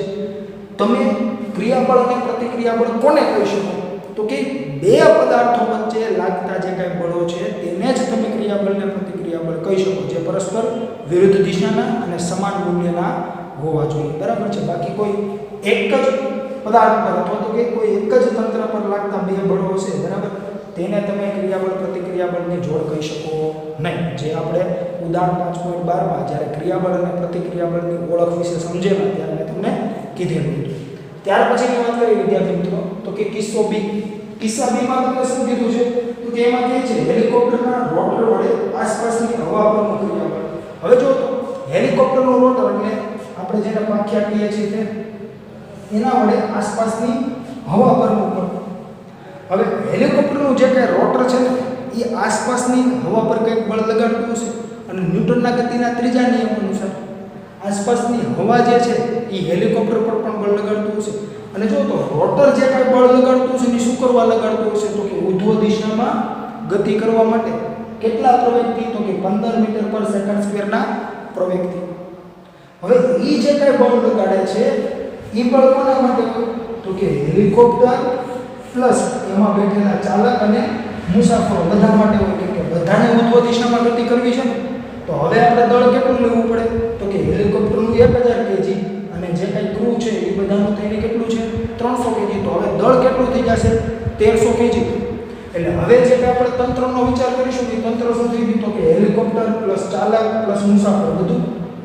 હવે એનું જો હું તંત્ર લેતો હોય બરાબર છે તો એના પર કયા કયા બળો લાગે તો એના પર હવા વડે કંઈક ઉપર તરફ બળ લાગતું હશે અને પોતાનું જે કંઈ વજન જે છે અથવા તો કે હેલિકોપ્ટર જે છે તેના પર લાગતું ગુરુત્વાકર્ષણ બળ જે છે તે કઈ તરફ હશે શિરોલંબ અધો દિશામાં હશે. જો તો હું શું કરવા એવું કહું છું કે હવા વડે લાગતું બળ જે હશે એ ઉપર તરફ હશે. જો હવા વડે લાગતું બળ ઉપર તરફ ન હોય ને તો હેલિકોપ્ટર ઉપર તરફ ગતિ કરી શકે નહીં. બરાબર છે. એટલા માટે આપણે હેલિકોપ્ટરનું જે આખું તંત્ર લીધું મુસાફરો અને ચાલક સહિતનું તેને આપણે અહીંયા કેપિટલ H વડે દર્શાવેલું છે અને હવા વડે જે કંઈ બળ લાગે છે એ હંમેશને માટે ઉપર તરફ જ હશે તો જ ઉપર ગતિ કરી શકે. જો એ નીચે હોય અને ગુરુત્વાકર્ષણ બળ પણ નીચે હોય તો શું થાય તો હેલિકોપ્ટર નીચે પડે બરાબર ઉપર ગતિ કરી શકે નહીં. કેમ કે mg જે છે એ તો ફિક્સ છે કઈ તરફ હોય તો કે શિરોલંબ અધો દિશામાં. તો હવા વડે જે કંઈ બળ લાગતું છે કઈ તરફ હશે તો કે ઉપર તરફ. હમણાં અહીંયા આપણે કેપિટલ F લઈ ચૂક્યા છે એટલે અહીંયા શું કહી દઈએ તો કે કેપિટલ R. તો જો તો હવા વડે તમને હેલિકોપ્ટર અથવા તો કે રોટર પર લાગતું બળ મળી જાય તો રોટર વડે હેલિકોપ્ટર હવા પર લાગતું બળ તમને મળી જશે. કેટલું હોય તો કે ન્યૂટનના ગતિના ત્રીજા નિયમ અનુસાર સમાન મૂલ્યનું અને પરસ્પર વિરુદ્ધ દિશામાં હોય. જેમ અહીંયા સમજીએ એ મુજબ તમને ડાયરેક્ટલી રોટર વડે હવા પર લાગતું બળ નહીં મળે. તમને શું મળશે પહેલા તો કે હવા વડે રોટર પર લાગતું બળ. કેમ કે હવે આપણે જે તંત્ર લઈએ છીએ એમાં હેલિકોપ્ટર પ્લસ મુસાફર પ્લસ ચાલક બધા જ છે અને આપણે હમણાં ચર્ચા કરી ચૂક્યા એ મુજબ કે તંત્ર પર પરિસર વડે લાગતા બળો દર્શાવવાના છે જ્યારે ફ્રી બોડી ડાયાગ્રામમાં તંત્ર વડે પરિસર પર લાગતા બળો દર્શાવવાના નથી. અને અહીંયા આપણે જોવા જશું તો તમને જે કંઈ પૂછેલું છે એ શું પૂછેલું છે તો કે તંત્ર વડે પરિસર પર લાગતું બળ. બરાબર છે. તો આપણે એટલા માટે શું કરીશું તો કે પરિસર વડે તંત્ર પર લાગતું બળ મેળવી લઈએ અને પછી ન્યૂટનના ગતિના ત્રીજા નિયમ અનુસાર આપણે એનો આન્સર આપી દઈશું. તો એટલા માટે મેં અહીંયા લખેલું છે કે હેલિકોપ્ટર પ્લસ ચાલક પ્લસ મુસાફરોના તંત્ર પર હવા વડે લાગતું બળ કેપિટલ R ઉપર તરફ અને તંત્રનું વજન mg નીચે તરફ હોય. હવે જો તો આ દરમિયાન પ્રવેગ કઈ તરફ છે તો કે શિરોલંબ ઉધ્વ દિશામાં. તો ન્યૂટનના ગતિના બીજા નિયમ મુજબ શું કહી શકાય તો કે જો પ્રવેગ જે છે ચોખ્ખો પ્રવેગ તે શિરોલંબ ઉધ્વ દિશામાં છે તો ઉધ્વ દિશાનું જે કંઈ બળ છે એ વધુ હશે કોના કરતાં અધો દિશાના બળ કરતાં. એટલે આ બળ માઈનસ આ બળ કરો અને જે કંઈ તમને બળનું મૂલ્ય મળે અને જે કંઈ દિશા મળતી હશે એ મુજબ ગતિ થતી હશે હેલિકોપ્ટરની. તો એટલા માટે આપણે અહીંયા લખીએ છીએ કે capital R minus mg is equals to ma. ત્યાં R જે છે એ આપણે મેળવવાનું છે. તો R માઇનસ અને અહીંયા જો તો m શું થઈ જશે તો કે આપણે જો તો તંત્ર શું લીધું છે તો કે હેલિકોપ્ટર ચાલક અને મુસાફર તો 1300 થઈ જશે કેમ કે હેલિકોપ્ટરનું દળ 1000 કેજી અને જે કાંઈ મુસાફરો અને ચાલક છે એનો કુલ દળ 300 કેજી તો કે 1000 પ્લસ 300 એટલે 1300 G10 બરાબર m જે છે એ અહીંયા 1300 અને a જે છે એ કેટલો લેવાનો છે તો કે 15 મીટર પર સેકન્ડ સ્ક્વેર જે આપણે આપેલું છે. તો જો આ પદ જે છે એને જમણી બાજુ જોવા દઈશ તો પ્લસ થઈ જશે બેમાંથી કોમન શું નીકળશે 1300 તો વધશે શું તો કે 15 પ્લસ 10 એટલે કેટલા થઈ ગયા 25 અને 25 ગુણ્યા 13 કરશો તો 325 આવશે અને ડબલ 0 એમનું એટલે તમને R કેટલો મળશે તો કે 32500 ન્યૂટન. પણ કઈ તરફ હશે તો કે ઉપર તરફ. હવે R શું હતો તો કે હવા વડે હેલિકોપ્ટર પર લાગતું બળ, બરાબર. અને જે કંઈ હેલિકોપ્ટર પર લાગતું આપણે બળ લીધું છે, અથવા તો કે જે કંઈ તંત્ર પર લાગતું બળ લીધું છે, બરાબર છે, એ તંત્રમાં કોણ કોણ હતું? તો કે હેલિકોપ્ટર ચાલક અને મુસાફર બધા જ હતા. અને જે કાંઈ બળ લાગેલું છે તે કઈ તરફ છે? ઉપર તરફ. તો એટલા જ મૂલ્યનું અને પરસ્પર વિરુદ્ધ દિશામાં બળ રોટર વડે લાગતું હશે. કેમ કે ન્યૂટનનો ગતિનો ત્રીજો નિયમ આપણે કહે છે કે ક્રિયાબળ અને પ્રતિક્રિયાબળ હંમેશા સમાન મૂલ્યના અને પરસ્પર વિરુદ્ધ દિશામાં હોય છે. તો અહીંયા કહી શકો તમે ન્યૂટનના ગતિના ત્રીજા નિયમ પરથી હેલિકોપ્ટરના રોટર વડે આસપાસની હવા પર લાગતું બળ 32500 ન્યૂટન નીચે તરફ હોય. અને ત્યારબાદ આપણે સી ની વાત કરીએ તો સી માં તમને કહે છે કે આસપાસની જે કાંઈ હવા છે એ હવા વડે હેલિકોપ્ટર પર લાગતું બળ કેટલું હશે, બરાબર. તો એ તો આપણે અહીંયા શોધી ચૂક્યા છીએ અગાઉ ઓલરેડી. જો તો અહીંયા આપણે બીમાં શું શોધવાનું હતું? તો કે હેલિકોપ્ટરના રોટર વડે આસપાસની હવા પર લાગતું બળ. અને સીમાં તમને શું પૂછ્યું છે? તો કે આસપાસની હવા વડે હેલિકોપ્ટર પર લાગતું બળ. તો ન્યૂટનના ગતિના ત્રીજા નિયમ અનુસાર બંને શું હશે? સમાન મૂલ્યના પરસ્પર વિરુદ્ધ દિશામાં. જો આ નીચે તરફ 32500 હોય તો આ ઉપર તરફ 32500 હોય, જે આપણે અહીંયા મેળવી ચૂક્યા છીએ, બરાબર. એટલે આ એક્ઝામ્પલમાં જો તમે એવું કર્યું હોત ને કે આને સી કહી દો, તો તમે ડાયરેક્ટલી અહીંયા તમારો સી આન્સર જે છે એ તમને મળી જાય. અને બી કરીને તમારે ડાયરેક્ટલી લખી દેવાનું કે ન્યૂટનના ગતિના ત્રીજા નિયમ પરથી હેલિકોપ્ટરના રોટર વડે આસપાસની હવા પર લાગતું બળ 32500 ન્યૂટન નીચે તરફ હોય, બરાબર છે. તો તમારે એ જે છે એ સરળ થઈ જાય. તો એટલા માટે તમે એ રીતે પણ લખી શકો. પરંતુ આપણે જે કંઈ કિસ્સાઓ આપેલા છે તે એબીસી એવી રીતે ક્રમમાં આપેલા છે, એટલે આપણે એ ક્રમમાં લખેલા છે, બરાબર. એટલે તમારે જો આ એક્ઝામ્પલ તમને પરીક્ષામાં પૂછે તો આ રીતે જ લખવું જે વધુ યોગ્ય હોય છે. અને જેને તમને સમજાવ્યું તે મુજબ ખાસ ધ્યાન રાખવાનું કે ગમે ત્યારે તમે જ્યારે ફ્રી બોડી ડાયાગ્રામ ડ્રો કરો છો ત્યારે તંત્ર પર પરિસર દ્વારા લાગતા બળો દર્શાવવાના છે, પરંતુ તંત્ર વડે પરિસર પર લાગતા બળો આપણે દર્શાવતા નથી. તો તમે જે બળ દર્શાવતા નથી એ બળ શોધી શકો નહીં, બરાબર છે. તો તમે જે બળ દર્શાવ્યું છે એ શોધી લેવાનું, બરાબર છે. ન્યૂટનના ગતિના ત્રીજા નિયમ પરથી આપણે કહી શકીએ કે સમાન મૂલ્યનું અને પરસ્પર વિરુદ્ધ દિશાનું બળ ત્યાં લાગતું હશે, અને એ મુજબ તમે આન્સર મેળવી શકો. ત્યાર પછીની વાત કરીએ વિદ્યાર્થી મિત્રો, તો કે વધારાના સ્વાધ્યાયનો જે આપણે દાખલા નંબર 5.27 અભ્યાસક્રમમાં યથાવત છે તે જ મુજબ સ્વાધ્યાયનો દાખલા નંબર 5.33 પણ અભ્યાસક્રમમાં યથાવત છે. અને તેના જેવો જ આપણે સ્વાધ્યાયમાં દાખલા નંબર 5.13 અભ્યાસ કરી ચૂક્યા છે. એટલે એ તમારે હોમવર્કમાં કરવાનો રહેશે, જેમાં તમને હું થોડી ઘણી હિન્ટ આપી દઉં. તો કે તમને ત્યાં શું કહે છે? તો તમને એમાં કહે છે 40 kg નો એક વાંદરો એક દોરડું આકૃતિ 5.20 કે જે મહત્તમ 600 ન્યૂટનનો તણાવ ખમી શકે છે તેના પર ચડે છે. નીચેનામાંથી કયા કિસ્સામાં દોરડું તૂટી જશે? એ વાંદરો 6 મીટર પર સેકન્ડ સ્પીડના પ્રવેગથી ઉપર ચડે છે. બી વાંદરો 4 મીટર પર સેકન્ડ સ્પીડના પ્રવેગથી નીચે ઉતરે છે. સી વાંદરો 5 મીટર પર સેકન્ડની નિયમિત ઝડપથી ઉપર ચડે છે.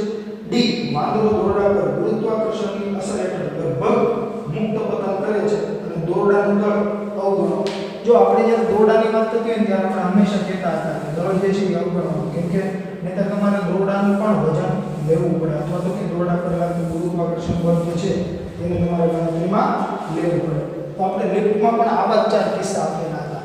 લિફ્ટમાં આપણે ત્યાં 5 મીટર પર સેકન્ડ સ્ક્વેરનો પ્રવેગ એકવાર ઉપર તરફ કીધેલો, એકવાર નીચે તરફ કીધેલો, એકવાર નિયમિત ઝડપ કીધેલી, અને એકવાર કીધું હતું કે યંત્રશાસ્ત્ર એની યંત્રની જે કાંઈ ગોઠવણી છે, બરાબર, તે નિષ્ફળ જાય અને લિફ્ટ સપાટાભેર નીચે પડે એટલે એ શું થતું હતું? મુક્ત પતન થતું હતું. તો એવી જ રીતે તમને અહીંયા કોઈ વાંદરાની વાત કરી છે. ધારો કે આ કોઈ છત છે, એની સાથે મેં આ દોરડું બાંધેલું છે, અને અહીંયા કોઈ વાંદરો જે છે તે ઉપર તરફ ને નીચે તરફ જે તમને આપી છે એ મુજબની અહીંયા ગતિ કરે છે. તો જો આપણે કિસ્સા એ બી સી અને ડી ની વાત કરીએ તો તમને જુદા જુદા ન્યૂટનના ગતિના બીજા નિયમ અનુસાર સૂત્રો મળે, અને એ સૂત્રો પરથી તમારે તણાવ બળ શોધવાનું રહેશે. અને તમને જે ત્યાં તમને પૂછેલું છે શું? તો કે ત્યાં તમને એવું કહે છે કે નીચેનામાંથી કયા કિસ્સામાં દોરડું તૂટી જશે. તો દોરડું ક્યારે તૂટી જાય? તો કે દોરડાને પોતાનું કંઈક તણાવ બળ હશે. હવે જ્યારે વાંદરો ઉપર ચડે નીચે તરફ જતો હશે અથવા મુક્ત પતન કરતો હશે, નિયમિત ઝડપથી ગતિ કરતો હશે, એ દરમિયાન આપણે તણાવ બળ મેળવવાનું. એટલે કે એ જે કાંઈ કિસ્સાઓ આપેલા છે ને એ કિસ્સાઓ માટે જરૂરી તણાવ બળ મેળવવાનું. અને દોરીનું મહત્તમ તણાવ તમને કહી દીધું છે, કેટલું છે? 600 ન્યૂટન. તો આ ચારેય કિસ્સા માટે ન્યૂટનના ગતિના બીજા નિયમ અનુસાર આપણે સૂત્ર બનાવીશું અને એના પરથી આપણે તણાવ શોધશું. હવે જે કિસ્સામાં તણાવ 600 ન્યૂટન કરતાં વધુ આવે ને એ કિસ્સામાં શું થઈ જતું હશે? તો કે દોરી તૂટી જતી હશે. બાકીના અન્ય કિસ્સાઓમાં દોરી તૂટતી હશે નહીં. તો પહેલો જે કિસ્સો છે એમાં તમને કહે છે કે વાંદરો 6 મીટર પર સેકન્ડ સ્પીડના પ્રવેગથી ઉપર ચડે છે. જો વાંદરો જે છે એ ઉપર 6 મીટર પર સેકન્ડ સ્પીડના પ્રવેગથી ચડતો હોય, બરાબર, તો એ દરમિયાન તમને સૂત્ર શું મળે? તો કે આ જે કંઈ વાંદરો છે, બરાબર, એ અહીંયા દોરડા પર લટકાય તો એ દરમિયાન શું થતું હશે? દોરીનું તણાવ બળ કઈ તરફ હોય? ઉપર તરફ હોય. અને વાંદરો જે છે એનું જે કાંઈ વજન બળ અથવા તો કે પૃથ્વીનું ગુરુત્વાકર્ષણ બળ જે છે એ કઈ તરફ હશે? નીચે તરફ હશે, જે શું હોય? mg. હવે ચોખ્ખો પ્રવેગ કઈ તરફ છે? જો ઉપર તરફ. તો કયું બળ વધુ હોવું જોઈએ? તો કે કેપિટલ T. તો ચોખ્ખું બળ કેટલું મળે? તો કે કેપિટલ T માઈનસ mg. એટલે એ શું થઈ જશે? ચોખ્ખું બળ. ચોખ્ખા બળને આપણે શું કહીએ છીએ? m. તો જો તો કેપિટલ T માઈનસ mg બરાબર m. હવે તમારી પાસે દળ છે, g છે અને a છે. મૂકી દો અને સાદુરૂપ આપી દો, T મળશે. જો એ T 600 ન્યૂટન કરતાં વધુ હોય ને તો બરોબર તૂટશે આ કિસ્સામાં, બાકી તૂટશે નહીં. ત્યારબાદ આપણે બીજો કિસ્સો લઈએ. તો બીજા કિસ્સામાં તમને શું કહે છે? તો કે 4 મીટર પર સેકન્ડ સ્પીડના પ્રવેગથી નીચે તરફ ગતિ કરે છે. તો હવે આ બળ જે છે એ વધુ હશે કોના કરતાં? તણાવ કરતાં. તો શું લખાશે? mg માઈનસ કેપિટલ T બરાબર m. તો આ કિસ્સામાં પણ કેપિટલ T મેળવી લો. ત્યાર પછી તમને શું કીધું છે? તો કે કંઈક નિયમિત ઝડપની વાત કરેલી છે તે આપણે જોઈએ. તો ત્યાં તમને એવું કહે છે કે વાંદરો 5 મીટર પર સેકન્ડની નિયમિત ઝડપથી ઉપર ચડે છે. તો જો તો વાંદરો જો નિયમિત ઝડપથી ઉપર ચડતો હોય તો એ કિસ્સામાં શું થાય? તો કે પ્રવેગ શૂન્ય હોય. કેમ કે આપણે વિગતે અભ્યાસ કરી ચૂક્યા છે કે નિયમિત ઝડપ એટલે કે અચળ ઝડપ. અને જો ઝડપ અચળ છે એટલે કે વેગ એનો શું હશે? અચળ હશે. તો વેગ અચળ તો પ્રવેગ શૂન્ય. તો અહીંયા કોઈ ચોખ્ખો પ્રવેગ હશે નહીં, બરાબર. એટલે ચોખ્ખો પ્રવેગ અહીંયા શું થઈ ગયો? વાંદરાનો a = 0. તો હવે જો તો a = 0 છે તો આ જે m વાળો આપણે પદ દેતા હતા ને એના બરાબર શું લખાશે? શૂન્ય. હવે mg તો ફિક્સ હોય, નીચે તરફ હોય, તણાવ જે છે ઉપર તરફ હોય. તો એકને તમે ધન લો તો બીજાને શું લેવું પડે? ઋણ લેવું પડે. તો તમે આવું કહી શકો T બરાબર mg. તો અહીંયા પણ તમને તણાવ મળશે. જો આ પણ 600 ન્યૂટન કરતાં વધુ હશે તો દોરડું જે છે એ તૂટશે, નહીં હોય તો નહીં તૂટે. ત્યાર પછીનો જે છે કિસ્સો એમાં તમને એવું કહે છે કે વાંદરો દોરડા પર ગુરુત્વાકર્ષણની અસર હેઠળ લગભગ મુક્ત પતન કરે છે. હવે જો તો મુક્ત પતન થાય ને એનો મતલબ એવો થયો કે જે કાંઈ પ્રવેગ a છે ને એ નીચે તરફ હશે. અને કેટલો હોય? તો કે ગુરુત્વ પ્રવેગ g જેટલો હોય. તો અહીંયા તમે શું કહી શકો? તો કે a બરાબર g. તો હવે એ દરમિયાન જો તો તમે શું કહી શકશો? તો કે અહીંયા જે છે એ શું હશે? mg. અને આ જે કાંઈ m છે તો એ તમે એ સાઈડ લઈ જશો, શું થઈ જશે? તો કે mg minus mg = capital T. તો T = 0 ન્યૂટન, બરાબર. જેને આપણે શું કહીએ છીએ? તો કે ભાર વિહીનતા અથવા તો કે વજન વિહીનતા. એટલે એને કોઈ પણ જાતના વજનનો અનુભવ થશે નહીં, બરાબર. એટલે દોરડામાં તમને કઈ તણાવ જોવા મળશે નહીં. કેમ કે દોરડામાં કોઈ તણાવ જરૂરી છે નહીં, કેમ કે મુક્ત પતન કરે છે વાંદરો, બરાબર છે. એટલે જેની તમારે ખાસ નોંધ લેવી અને આ સૂત્ર મુજબ તમારે તણાવ શોધી લેવાનો. અને જે કંઈ ચારેય કિસ્સાઓ છે એ ચારેય કિસ્સાઓ દરમિયાન તમને જેમાં તણાવ 600 ન્યૂટન કરતાં વધુ મળશે એ કિસ્સામાં શું થતું હશે? તો કે દોરડું જે છે એ તૂટતું હશે. બાકીના કિસ્સાઓમાં દોરડું જે છે એ તૂટતું હશે નહીં. ત્યાર પછીની વાત કરીએ વિદ્યાર્થી મિત્રો, તો કે વધારાના સ્વાધ્યાયનો લાસ્ટ એક્ઝામ્પલ 5.37 જે છે તે હજુ તમારા અભ્યાસક્રમમાં યથાવત રાખેલો છે. બાકીના જે કંઈ આપણે વધારાના સ્વાધ્યાયના દાખલાઓની વાત કરીએ તો તમારા અભ્યાસક્રમમાંથી રદ કરવામાં આવેલો છે. તો આપણે જોઈએ સ્વાધ્યાયનો દાખલા નંબર 5.37. એમાં તમને શું કહે છે? તો કે 15 સેમી ત્રિજ્યાની એક પટ્ટી 33.1 રિવોલ્યુશન પર મિનિટ એટલે કે પરિભ્રમણ પ્રતિ મિનિટની ઝડપથી ભ્રમણ કરે છે. રેકોર્ડ અથવા તો કે 4 સેમી અને 14 સેમી દૂર મૂકેલા છે. જો સિક્કા અને રેકોર્ડ વચ્ચેનો ઘર્ષણાંક 0.15 હોય તો કયો સિક્કો રેકોર્ડ સાથે ભ્રમણ ચાલુ રાખશે? તો વિદ્યાર્થી મિત્રો અહીંયા તમને રેકોર્ડની વાત કરેલી છે અથવા તો કે તકતીની વાત કરેલી છે. તો રેકોર્ડ કોને કહેવાતું હોય છે? તો કે તમે જૂના સમયમાં મ્યુઝિક સિસ્ટમ જે કાંઈ હતી તે જોયેલી હશે અથવા તો ન જોયેલી હોય તો હું એનું તમને ઉદાહરણ આપું તો કે 3 ઇડિયટ્સ મૂવી તમે જોયું હોય તો 3 ઇડિયટ્સ મૂવીમાં વીરુ સહસ્ત્રબુદ્ધે ઉર્ફે વાયરસ જ્યારે બ્રેક પડતો ત્યારે તે મ્યુઝિક સાંભળતા હતા. એ દરમિયાન એનો પટ્ટાવાળો એક ધાતુની ગોળાકાર તકતી જેવો ભાગ લઈને એ કોઈ ઇન્સ્ટ્રુમેન્ટમાં મૂકતા હતા અને ત્યાં ટીપવાળો જે ભાગ હોય અથવા તો કે અણીવાળો જે ભાગ હોય તેને આમ નીચે કરતા જે કાંઈ અણીવાળો ભાગ હોય ને એ ધાતુની જે કાંઈ તકતી હોય ને તેના પર આમ ટચ થતો હોય અને જેને લીધે મ્યુઝિક સંભળાતું હતું. તો એ જે કાંઈ વર્તુળાકાર ધાતુની તકતી જેવો ભાગ મૂકે છે એને રેકોર્ડ કહેવાતું હોય છે. જેનું સ્થાન વિજ્ઞાનમાં જેમ જેમ ઉત્તરોત્તર પ્રગતિ થઈ તેમ તેમ સીડી, ડીવીડી, હાલમાં પેન ડ્રાઈવે લઈ લીધેલું છે. કેમ કે અત્યારે આપણે મ્યુઝિક સાંભળવું હોય તો આપણે સીડી પ્લેયર અથવા ડીવીડી પ્લેયર અને પેન ડ્રાઈવનો ઉપયોગ કરતા હોઈએ છીએ અને આપણું મનપસંદ મ્યુઝિક સાંભળતા હોઈએ છીએ. તો વિદ્યાર્થી મિત્રો અહીંયા આપણે એ તકતીની અથવા તો કે રેકોર્ડની વાત કરીએ તો એ વર્તુળાકાર જે રેકોર્ડ છે એ વર્તુળાકાર રેકોર્ડના કેન્દ્રથી તમને કહે છે કે 4 સેમી અને 14 સેમી અંતરે કંઈક બે સિક્કાઓ પડેલા છે અને આ જે કંઈ રેકોર્ડ છે એ વર્તુળાકાર ગતિ કરે છે. તો તમને ત્યાં પ્રશ્ન એવો પૂછે છે કે કયો સિક્કો પોતાની ગતિ ચાલુ રાખશે અને કયો સિક્કો ફેંકાઈ જશે?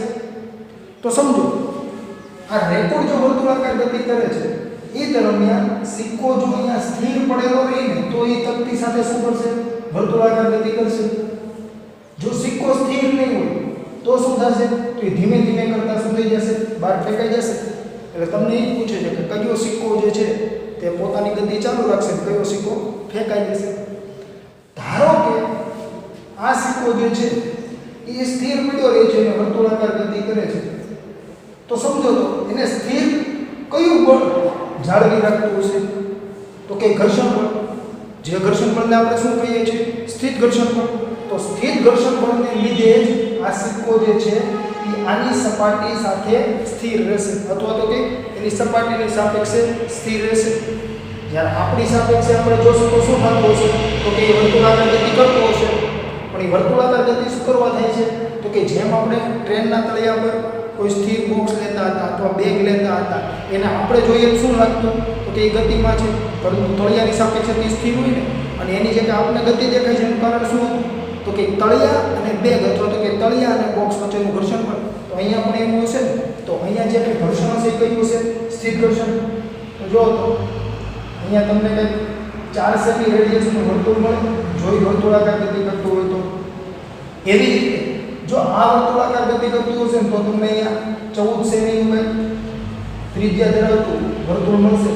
આની ત્રિજ્યા કેટલી થઈ જશે? 4 સેમી. અને આની ત્રિજ્યા કેટલી થાય? 14 સેમી. કેમ કે આ 4 સેમી અંતરે છે અને આ 14 સેમી અંતરે છે. હવે જો તો વિદ્યાર્થી મિત્રો હું તમને એમ કહું છું કે આને પણ સ્થિર રાખશે એ બળ છે ઘર્ષણ બળ જે કઈ સ્થિત ઘર્ષણ અને આને પણ સ્થિર રાખવા માટેનું બળ કયું છે? તો કે સ્થિત ઘર્ષણ બળ. અને આપણે અભ્યાસ કરી ચૂક્યા છીએ કે સ્થિત ઘર્ષણ બળ જે છે ને એ અમુક હદ સુધી વધે છે ત્યારબાદ શું થઈ જાય? તો કે એનું મૂલ્ય જે છે એ મહત્તમ મળી જાય પછી વધી શકે નહીં.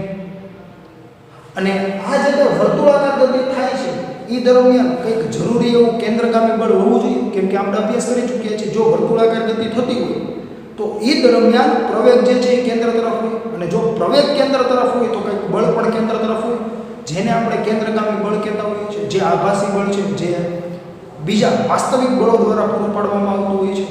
તો અહીંયા જે કંઈ કેન્દ્રગામી બળ છે એ કોણ પૂરું પાડતું હશે? તો કે ઘર્ષણ બળ પૂરું પાડતું હશે. કયું ઘર્ષણ? તો કે સ્થિત ઘર્ષણ. હવે સમજો આ જે સ્થિર ઘર્ષણ છે તેનું મૂલ્ય તો અમુક હદ સુધી વધી શકે છે.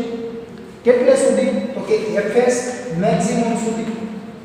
અને આ જે કાંઈ Fs મેક્સિમમ છે એ દરમિયાન મળતું કેન્દ્રગામી બળ એટલે કે mv² R પણ શું હશે? મહત્તમ હશે.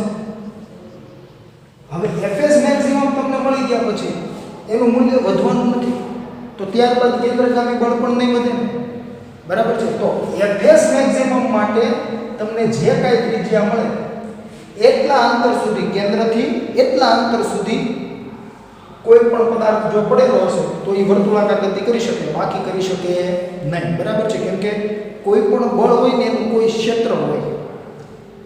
ઉદાહરણ તરીકે હું તમને એમ કહું, વિદ્યુત બળ, ચુંબકીય બળ, તો એને પોતાના ક્ષેત્ર હોય. ચુંબકીય બળને પોતાનું ક્ષેત્ર કઈ રીતે હોય તે આપણે સમજીએ. હું તમને એમ કહું કે મારી પાસે બે ચુંબક છે.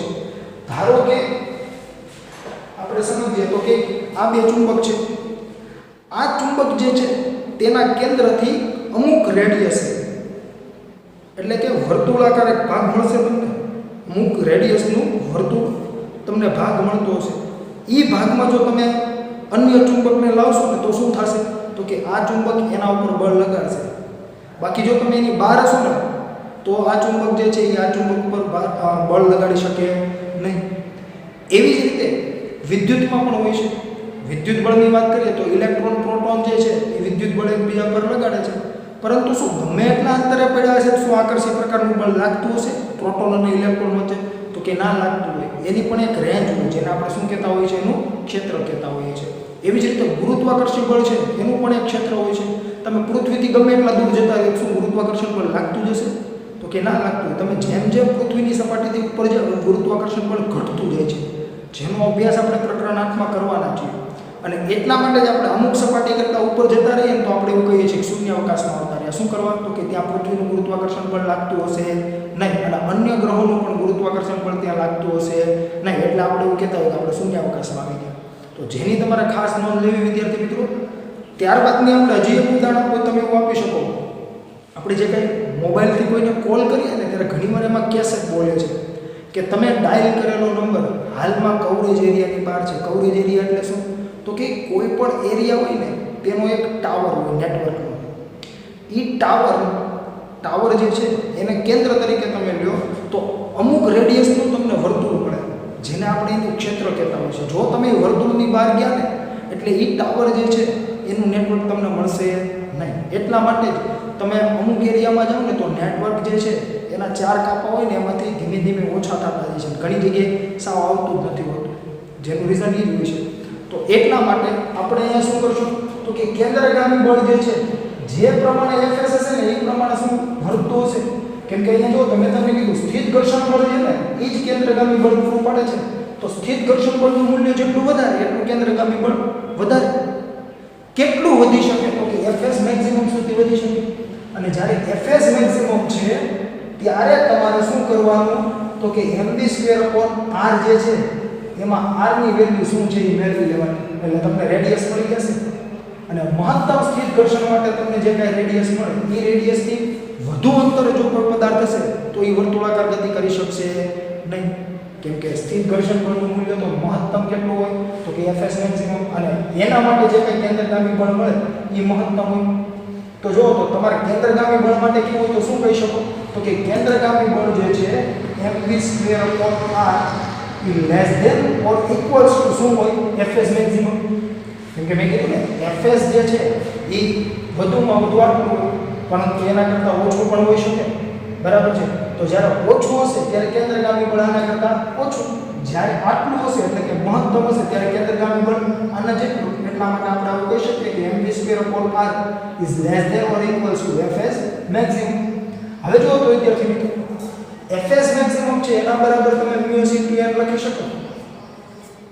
ત્યારબાદની આપણે વાત કરીએ તો કે આ જે કઈ સિક્કાઓ છે એ વર્તુળાકાર ગતિ કરશે એ દરમિયાન કઈ આમ કૂદકા નહીં મારતા હોય. જો કૂદકો મારશે તો તે ફેંકાઈ જવાના છે. કેમ કે જેવો કૂદકો મારશે એટલે હવે કોઈ એને ઘર્ષણ મળતું હશે નહીં તો એ ગતિ કરીને બહાર ફેંકાઈ જશે. તો એટલા માટે ઉધ્વ દિશામાં શું હશે? એ સંતુલિત હશે. તો n બરાબર mg થાય. જે કે નીચે તરફ ગુરુત્વાકર્ષી બળ અથવા તો કે પોતાનું વજન બળ, અને ઉપર તરફ શું હોય? તો કે લંબ સપાટી વડે લાગતું. બરાબર? તો n = mg લખાય તો શું થઈ જશે? μs × mg. તો જો mm તો કેન્સલ થઈ જવાના છે એટલે એની ઉપાધિ નથી. બરાબર? g આપને ખબર છે, μs આપેલો છે. v જે છે એ આપને આપેલો નથી. તો v આપણે શોધવો પડે. v શોધવા માટેના આપણી પાસે બે સૂત્રો છે. કયા કયા? તો કે v જે છે 2πrf અથવા તો કે 2πr/T વડે પણ શોધી શકાય. બરાબર? એટલે કે તમારે આવર્તકાળ જોઈએ અને કાં તો આવૃત્તિ જોઈએ. તો તમને એના માટે કંઈક માહિતી આપેલી છે તો કે હા આપેલી છે. તમને ત્યાં કહી દીધું છે 33.1/3 પરિભ્રમણ પ્રતિ મિનિટ, એટલે કે 1 મિનિટમાં 33.1/3 પરિભ્રમણ કરે છે. એનો મતલબ શું થયો? 33 તેરી 99 પ્લસ 1 એટલે 100 ભાગ્યા 3 આટલા પરિભ્રમણ 1 મિનિટમાં થાય છે, એટલે કે 60 સેકન્ડમાં થાય છે. તો હવે તમે આવર્તકાળ પણ મેળવી શકો અને આવૃત્તિ પણ મેળવી શકો. આપણે અત્યાર સુધીના જે કંઈ દાખલાઓ જોયા એમાં જ્યારે આપણે v મેળવવાની જરૂર પડતી ત્યારે આપણે આવૃત્તિનો ઉપયોગ કર્યો. આ દાખલો જે છે એમાં આપણે આવર્તકાળનો ઉપયોગ કરીએ તો આવર્તકાળ કોને કહેવાય? તો કે એક પરિભ્રમણ પૂર્ણ કરવા માટે લાગતા સમયને આપણે આવર્તકાળ કહેતા હોઈએ છીએ. તો જો આ તમને આપી દીધું છે કે 100/3 પરિભ્રમણ માટે લાગતો સમય 60 સેકન્ડ, તો એક પરિભ્રમણ માટે કેટલો, જેને આપણે શું કહીશું? આવર્તકાળ, કેપિટલ T. તો જો મેં લખેલું છે 100/3 પરિભ્રમણ માટે લાગતો સમય બરાબર 60 સેકન્ડ માટે એક પરિભ્રમણ માટે લાગતો સમય કેપિટલ T બરાબર જો શું થઈ જશે? 1 × 60 ભાગ્યા 100/3 1 × 60 ભાગ્યા 100/3 છેદનો છેદ અંશમાં એટલે ગુણ્યા 3 થઈ જશે. જો તો 6 તેરી 18 અને 0 એકમ એટલે 180 180 ભાગ્યા 100 એટલે 1.80 અથવા તો કે 1.8 સેકન્ડ એટલે તમને આવર્તકાળ મળી ગયું. હવે તમે જો તો આવર્તકાળ મળી ગયો છે તો તમને v મળી જશે કે 2πr/T. તો એટલા માટે મેં અહીંયા લખેલું છે કે તકતી સાથે સિક્કો પણ ભ્રમણ ચાલુ રાખે તે માટે ઘર્ષણ બળ એ પૂરતું કેન્દ્રગામી બળ પૂરું પાડવું જોઈએ, બરાબર? કેમ કે બીજું તો કોઈ બળ લાગતું નથી અને આપને ખબર છે વર્તુળાકાર ગતિ થાય તો કેન્દ્રમાંથી કંઈક બળ લાગતું હોય જ છે, જે આભાસી બળ છે, જે જુદા જુદા વાસ્તવિક બળો દ્વારા પૂરું પાડવામાં આવતું હોય છે. તો સપાટીને સમાંતર લાગતું ઘર્ષણ બળ એ જરૂરી એવું કેન્દ્રગામી બળ પૂરું પાડતું હોવું જોઈએ અને જેનો આપણે વિગતે અભ્યાસ પણ કરી ચૂક્યા છીએ સમતલ વક્રાકાર સપાટી પર, બરાબર? જ્યારે આપણે મહત્તમ સલામત ઝડપનું સૂત્ર મેળવેલું ત્યારે. તો એટલા માટે મેં તમને સમજાવ્યું મુજબ mv²/R is less than or equals to Fs maximum. કેમ? તો કે આ જે કંઈ કેન્દ્રગામી બળ છે એ આના કરતાં ઓછું પણ હોઈ શકે અને આના જેટલું પણ હોઈ શકે. મેક્સિમમ કેટલું હોઈ શકે? તો કે આના જેટલું, કેમ કે Fs મેક્સિમમ જે છે બરાબર છે એ મહત્તમ સ્થિર ઘર્ષણ બળ છે. આના કરતાં વધારે સ્થિર ઘર્ષણ બળ લાગી શકે નહીં, આના કરતાં ઓછું હોઈ શકે, બરાબર છે? એટલા માટે તો જ્યારે ઓછું હશે ત્યારે કેન્દ્રગામી બળ ઓછું હોય, જ્યારે મહત્તમ હશે ત્યારે એના જેટલું. તો પરંતુ Fs maximum is equals to શું થાય? μ * n અને n is equals to mg લખી શકાય. મેં તમને કીધું એમ કે ઉર્ધ્વ દિશામાં કોઈ પ્રવેગ છે નહીં, તો μ * mg તથા v is equals to 2πr/T. તો હવે જો તો v ની વેલ્યુ અથવા તો કે v નું સૂત્ર અને Fs મેક્સિમમ નું સૂત્ર આપણે અહીંયા મૂકી દઈએ. તો v ની જગ્યાએ શું લખવાનું છે? 2πr/T અને Fs મેક્સિમમ ની જગ્યાએ શું લખવાનું છે? તો કે μ * mg. તો અહીંયા જો તો Fs મેક્સિમમ ની જગ્યાએ આપણે લખી દીધું μ * mg અને v ની જગ્યાએ શું લખ્યું? તો કે 2πr/T પરંતુ v આખાનો વર્ગ થઈ જશે. એટલે કે અહીંયા તમે જો તો શું કીધું છે? v નો વર્ગ એટલે આનો આખાનો શું થઈ જશે? વર્ગ થઈ જશે. હવે જો તો m કેન્સલ. હવે અહીંયા શું થઈ જશે? તો કે અંશનો વર્ગ અને છેદનો વર્ગ. તો અહીંયા શું થઈ જાય? 4π નો વર્ગ r નો વર્ગ અને ભાગ્યા r છે તો એક r કેન્સલ થઈ જશે.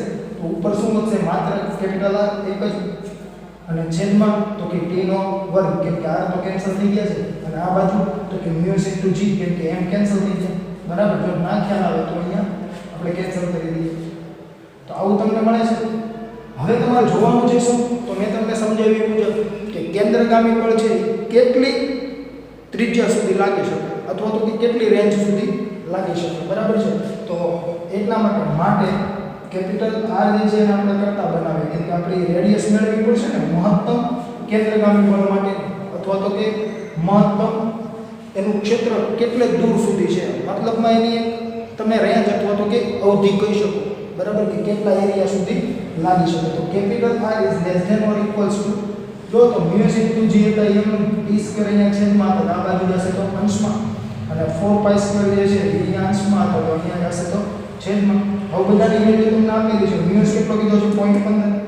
g કેટલો કીધો છે? તો કે 10 અને કેપિટલ T જે છે એ આપણે કેટલો મળે છે? તો કે 1.8. તો તો એ પણ મૂકી દો 1.8 નું શું થઈ જશે વર્ગ કેમ કે અહીંયા કેપિટલ T નો વર્ગ આપેલો છે આવર્તકાળનો વર્ગ આપેલો છે છેદમાં 4 અને પાય એટલે 3.14 તો 3.14 નો વર્ગ થઈ જશે જો તમારું સાદુરૂપ કેલ્ક્યુલેટર વડે આપશો તો તમને આન્સર મળશે 0.1232 મીટર જો અહીંયા એકમ મીટર આવશે કેમ કે SI એકમ જ આવશે કેમ કે આપણે બધું SI માં જ રાખેલું છે જો તો G જે છે એ 10 મીટર પર સેકન્ડ સ્ક્વેર હોય T જે છે એ આપણે સેકન્ડમાં લીધેલો છે મીટર્સ નો કોઈ એકમ હોય નહીં 4 નો પણ એકમ તો કોઈ હોવાનો નથી કેમ કે અચળ સંખ્યા છે કોઈ ફિક્સ આંકડો છે અને પાય જે છે એ કોઈ પણ ફિક્સ સંખ્યા છે બરાબર 3.14 એટલા માટે તો અહીંયા તમને શું મળશે 0.1232 મીટર બરાબર SI એકમ આવશે માટે capital R is less than 12.32 સેમી આપણે મીટરને શું કરી દીધું સેમીમાં ફેરવી દીધા બરાબર છે તો જો તો તમને શું કહે છે અહીંયા આનો મતલબ શું થયો તો કે કેપિટલ R એટલે કે ત્રિજ્યા જે છે તે less than or equals to 12.32 સેમી હોવી જોઈએ જો એના કરતાં વધુ અંતરે કોઈ સિક્કો પડેલો હશે તો એ ભ્રમણ કરી શકશે નહીં કેમ તો કે આપણે જે કાંઈ અહીંયા કન્ડિશન લીધી ને m²/R is less than or equals to Fs maximum બરાબર છે એ શું દર્શાવે છે તો કે જ્યારે મહત્તમ સ્થિત ઘર્ષણ બળ હશે ત્યારે કેન્દ્રગામી બળ પણ મહત્તમ હશે બરાબર અને એ કેન્દ્રગામી બળ માટે તમને જે કાંઈ ત્રિજ્યા મળે ને એટલી ત્રિજ્યા સુધી જ કેન્દ્રગામી બળ લાગી શકે તેનાથી જો પદાર્થ સેજ પણ દૂર હશે ને તો એટલું કેન્દ્રગામી બળ લગાડી શકશે નહીં કે જેને લીધે એ પરિભ્રમણ કરી શકે બરાબર છે તો અહીંયા તમારો આન્સર શું થશે તો કે જો તો સિક્કા બે હતા એક 4 સેમીના અંતરે હતો ને એક 14 સેમીના અંતરે હતો તો જે 4 સેમીના અંતરે છે ને આ રેન્જમાં આવી ગયું એટલે એ પરિભ્રમણ કરી શકશે જ્યારે 14 સેમી દૂર જે કંઈ સિક્કો પડેલો છે એ આ રેન્જમાં નથી આવતો બરાબર છે એટલે એ પરિભ્રમણ કરી શકશે નહીં એટલા માટે તમારે લખવું પડે કે આથી કેન્દ્રથી 4 સેમી દૂર રહેલો સિક્કો ભ્રમણ ચાલુ રાખશે જ્યારે 14 સેમી દૂર રહેલો સિક્કો ફેંકાઈ જશે બરાબર છે અને અહીંયા લખાય આથી તકતીના કેન્દ્રથી 4 સેમી દૂર રહેલો સિક્કો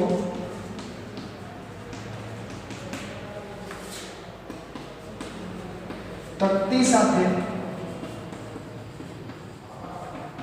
ભ્રમણ ચાલુ રાખશે જ્યારે 14 સેમી દૂર રહેલો સિક્કો ફેંકાઈ જશે બરાબર કેમ કે તમને અહીંયા પ્રશ્ન એ પૂછ્યો જો તમે જોશો તો તમને ખ્યાલ આવશે ત્યાં લાસ્ટમાં તમે એવું જોઈ દેવું કે કયો સિક્કો રેકોર્ડ સાથે ભ્રમણ ચાલુ રાખશે બરાબર એટલે જે છે જે રેકોર્ડ સાથે ભ્રમણ ચાલુ રાખવાનો છે બીજો જે સિક્કો છે એ શું થવાનો છે તો કે ફેંકાઈ જવાનો છે એટલે આપણે અહીંયા બંનેનું કહી દીધું બાકી તમે આટલું લખો કે તકતીના કેન્દ્રથી 4 સેમી દૂર રહેલો સિક્કો તકતી સાથે ભ્રમણ ચાલુ રાખશે બરાબર એટલે પૂરું થઈ ગયું બીજો ફેંકાઈ જવાનો પરંતુ આપણે એની ચોખવટ અહીંયા કરેલી છે તો વિદ્યાર્થી મિત્રો અહીંયા તમારા પ્રકરણ 5 ના તમામ સ્વાધ્યાયના ઉદાહરણના અને વધારાના સ્વાધ્યાયના દાખલા પૂર્ણ થાય છે એટલે કે આપણું જે કંઈ પ્રકરણ 5 છે તે સંપૂર્ણપણે પૂર્ણ થયેલું છે અને જે કાંઈ અન્ય વધારાના સ્વાધ્યાયના દાખલાઓ છે કે જે ગુજરાત બોર્ડ દ્વારા તમારા અભ્યાસક્રમમાંથી રદ કરવામાં આવેલા છે તે તમે ટ્રાય કરજો અથવા તેની તમે પ્રેક્ટિસ કરજો અને અહીંયાથી તમને જે કંઈ મટીરિયલ પ્રોવાઈડ કરવામાં આવેલું છે તે મટીરિયલના MCQ પણ તમે સોલ્વ કરજો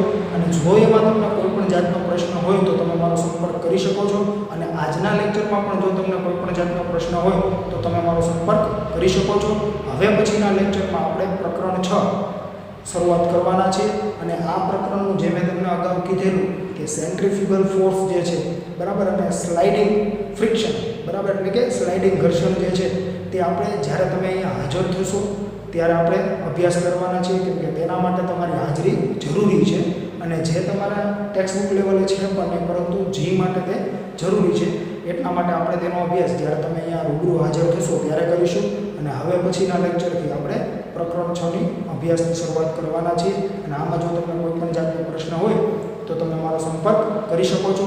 અસ્તુ, આભાર.